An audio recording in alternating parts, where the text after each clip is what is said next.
Vardanyan. Mr. Vardanyan, you have the floor. Thank you, Madam Chair. It used to be said that the best way of defense is attacking somebody, and unfortunately trying to keep the calm situation in this hemicycle until now. Our Azeri colleagues trying to attack now us, and I obliged to answer. And I would like just to say, first of all, Madam Arpadaray, we were, we are, and we will be open for opening all kind of communication and transportation in our region. This is the first. But, ladies and gentlemen, international law is not just a puzzle when you're choosing the favorite pieces and says that this is international law. International law is a single, unique phenomenon. You cannot divide any part of it. What I'm hearing now, what all of you hear now, Madam Arpadaray said that no, we don't need an open communication. We would like to have a corridor from Azerbaijan to Nakhichevan, because historically it is ours. So what does it mean under the UN Charter? This means the following. We demanding this. If you not give us this, we will conquer you. This is direct address to aggression. This is imminent threat to the security of the region. And all of us keep silence. Nobody would like to react. Ladies and gentlemen, once again, I would like to stress, we are in favor of opening of all transportation, all communication means, but without any sovereign corridor logic, because it is undermined the very basics of UN Charter. Unfortunately, Mr. Husseinov left this hemicycle. A couple of days ago I said that this hemicycle is not only for speaking but also for the listening. I think you should be here and to listen. When you are comparing situation in Shushi with Strasbourg, just walking on the streets, try to see that each and every street have two names. Because this country respects the people who live there, who would live here. And you will see French and German mentioning of the streets, the plates. What's happened in Shushi? You are calling after, in brackets, after these years of, in brackets, occupation, you destroy this. We renewed the mosque, an ancient and very important mosque in Shushi. What is Shushi now? And nobody would like to go there to visit it. Churches are destroyed. The name Shushi in Armenian is destroyed. Madam Arpadaray, we have more than 38 POWs in your prisons. How many times you visited them? How many times you said to your leadership, to this family state, that they should be released not only because of trilateral statement, but because of Geneva Convention, and because that it is the values of these organizations and we would like to be a pillar of this organization.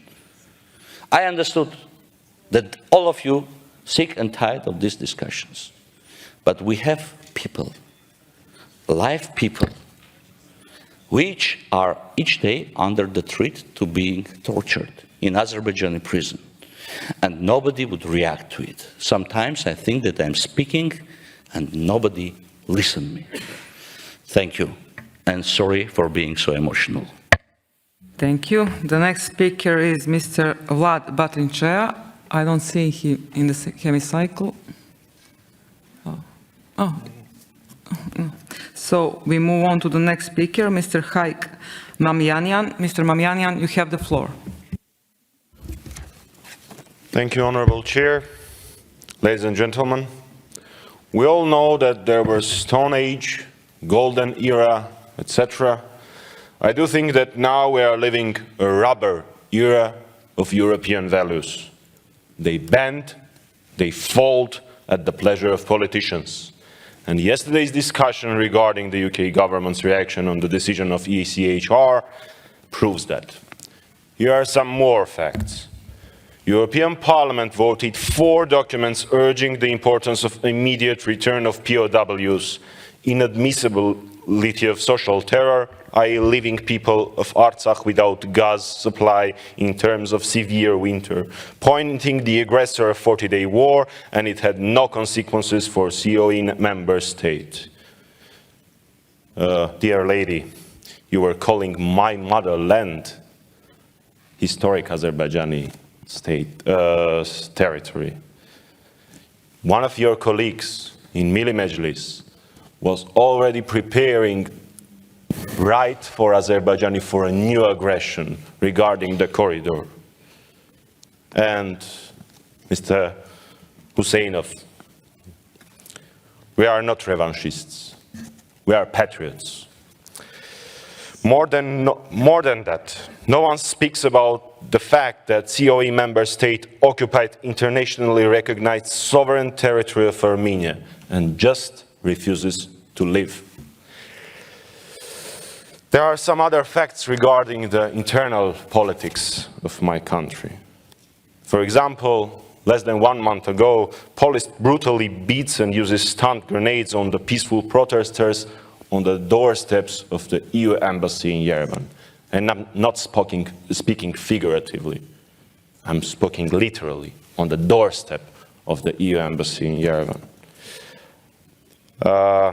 Journalists and oppositional MPs weren't allowed to attend an event regarding the freedom of speech. No, you heard it correct. Journalists weren't allowed to attend an event regarding freedom of speech, and the EU officials back then in my country were attending that event. The hate speech is so much accumulated by the government in my country that people were killed, and the motivation was really political, extremely political.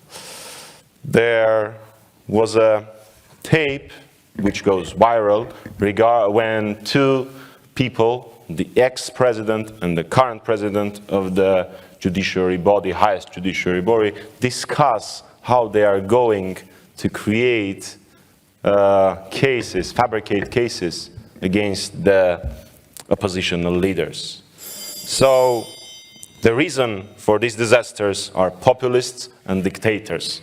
And the first one become dictators very fast. And this is a pandemic, and we have to fight it tooth and nails, just we were fighting COVID-19. So, ladies and gentlemen, I was told that values are rock solid. I refuse to believe that Europe has set a blind eye on democracy and human rights.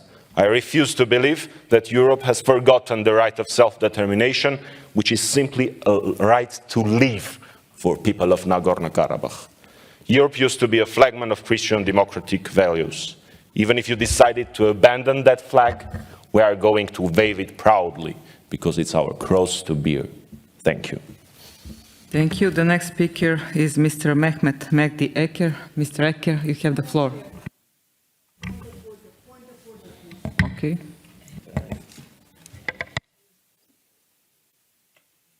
Point of order. Just 1 minute. Just 1 minute. Yeah, can we please? 30 seconds, okay. Can I start? Madam, you have a point of order. Okay, Take care that it's point of order, right? Okay, it's point of order. Trilateral statement, clause 9. The Republic of Armenia guarantees safety of transport links between western regions of Republic of Azerbaijan and Nakhchivan Autonomous Republic.